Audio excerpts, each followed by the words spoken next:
Gentleman, सो आज हम discuss करेंगे progressive group task at ISSB. तो प्रोग्रेसिव ग्रुप टास्क के लिए सबसे इंपॉर्टेंट चीज़ जो है वो है अपीयरेंस। इस अपीयरेंस में फ़िज़िकली और मेंटली बोथ अपीयरेंस आ जाती हैं।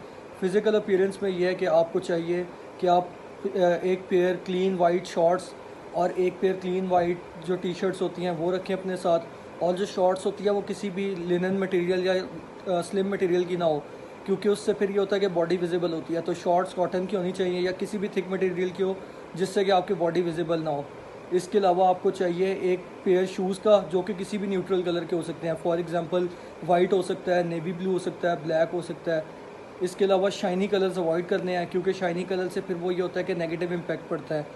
तो इसके अलावा फिर आपका ये है कि मेंटल अपीयरेंस में ये आ जाता है कि आपने जीटीओ जो आपको ब्रीफिंग दे रहा होगा, जो बात कर रहा होगा, आपने बिल्कुल गौर से सुननी है। उसकी बात गौर से सुनने का ये फ़ायदा होगा कि जो वो आपको कहेगा एज़ इट इज़ आप आगे लोगों को बताने में उसकी रखेंगे फिर काबिलियत।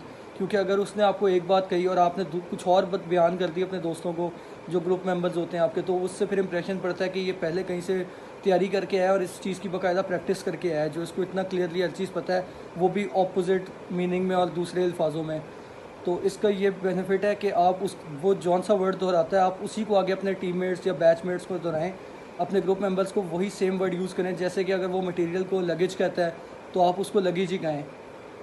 इवन कि अगर आपको आदत पड़ी है मटेरियल कहने की एकेडमी के अंदर या कहीं से भी आपने सुना है, तो वो अगर लगेज कह रहा है आपने उसको लगेज ही कहना है। वो अगर पिट को प्लेटफॉर्म कहता है आपने उसको प्लेटफॉर्म ही कहना है। इसके अलावा जेंटलमैन, जो प्रोग्रेसिव ग्रुप टास्क है ये काफ़ी आसान ग्रुप टास्क होता है एसएसबी में, लेकिन उतना ही कंफ्यूजिंग और इरिटेटिंग भी होता है, क्योंकि इसमें आपकी गलती तो आपकी गलती है ही, आपके ग्रुप मेंबर्स की गलती भी आपकी गलती में शामिल होती है, क्योंकि इसमें पूरा ग्रुप एक्ट करता है एज अ यूनियन। तो उसमें ये होता है कि आपने खुद भी एहतियात करनी है और पूरे ग्रुप को भी एहतियात करवानी है। समटाइम्स जीटीओ होता है आप पे कंडीशंस लगा देता है कि पैर के आगे पैर रख के चलना है या एंकल से ऊपर आपका पैर नहीं जाना चाहिए। तो फिर अगर टास्क रुका हुआ है तो उसको रुका रहने दे, जीटीओ की बात के साथ आपने कंप्लाई करना है, उसकी बात के साथ कंप्लाई करना है। बेशक अगर आपका भी टास्क कंप्लीट नहीं हो रहा, आपके दोस्त भी आगे नहीं जाना चाह रहे, आपने उनको भी रोकना है, उनको कहना है कि नहीं आप फाउल कर रहे हो, जीटीओ ने हमें ये कहा था, हमने इस कंडीशन के साथ ही इसको कंप्लीट करना है, इसके बगैर हम आगे नहीं जा सकते। क्योंकि इससे फिर इंटेग्रिटी आती है, इससे आती है कि आप अगले की बात मान रहे हो, ना कि सिर्फ सेल्फिशनेस दिखा रहे हो कि मैं किसी तरीके से टास्क कंप्लीट करूं। इसके अलावा जेंटलमैन आपको यह कि पता होना चाहिए कि group task most of the time complete नहीं होता, लेकिन आपने टास्क शुरू करते हो ये चीज़ जहन में नहीं लानी। आपने टास्क शुरू करते हो ये चीज़ ज़रूर रखनी है जहन में कि ये टास्क कंप्लीट होगा, मैंने हर सूरत इसको कंप्लीट करना है। लेकिन आपने उस चक्कर में ये नहीं करना कि जो आपकी चीज़ें जीटीओ ने आपको कंडीशंस लगाई हैं उनको भूल रहे हैं आप, या फिर इसके अलावा आप बहुत ज़्यादा फुर्ती दिखा रहे हैं कि बार बार फाउल्स कर रहे हैं या अजीबोगरीब टैक्टिक्स लगा रहे हैं जिसका कि कोई फ़ायदा ही नहीं है, सिर्फ इनके इसके टास्क कंप्लीट करने के लिए। इसमें आपने ये करना है कि बस किसी तरीके से ना बीच में रहते हुए कोशिश यही करनी है कि आप मिडल में रहें, ताकि आगे भी आपकी नज़र हो पीछे भी आपकी नज़र हो। आपने आगे वालों को भी चलाना है और अपने से पीछे वालों को भी चलाना है। और ग्रुप टास्क में वैसे तो कोई स्पेसिफिक लीडर नहीं होता लाइक कमांड टास्क में जैसे कि एक कमांडर होता है, लेकिन इसमें आपने कोशिश करनी है कि आप कमांडर एक सॉर्ट ऑफ कमांडर लगें। इसमें लगना चाहिए कि आप कमांडर हैं। तो आपको ये करना है कि जो प्लैंक होता है वो मेन इन उसका वो होता है कंपोनेंट प्रोग्रेसिव ग्रुप टास्क का। आपको चाहिए कि जो प्लैंक है वो आपके कहने में मूव करे। आप इस तरह कर सकते हैं कि अगर फ़र्ज़ करें आपका कोई ग्रुप मेंबर एक प्लैंक पे चल के जा रहा है और आपने देख लिया कि अभी उसको जगह थोड़ा सा कदम रख 2-3 कदम रखेगा नेक्स्ट जगह पहुंच जाएगा, नेक्स्ट प्लेटफॉर्म पे, तो आप इस तरह कर सकते हैं कि आप उसको कहें कि उसको वो फटा रखने से पहले ही आप उसको कह दें कि चेस्ट नंबर 12 फॉर एग्जांपल अगर वो ये है तो मुझे ये प्लैंक वापस दें ताकि मैं इसको यहाँ फिट करके इस चेस्ट नंबर को यहाँ से गुजारूँ।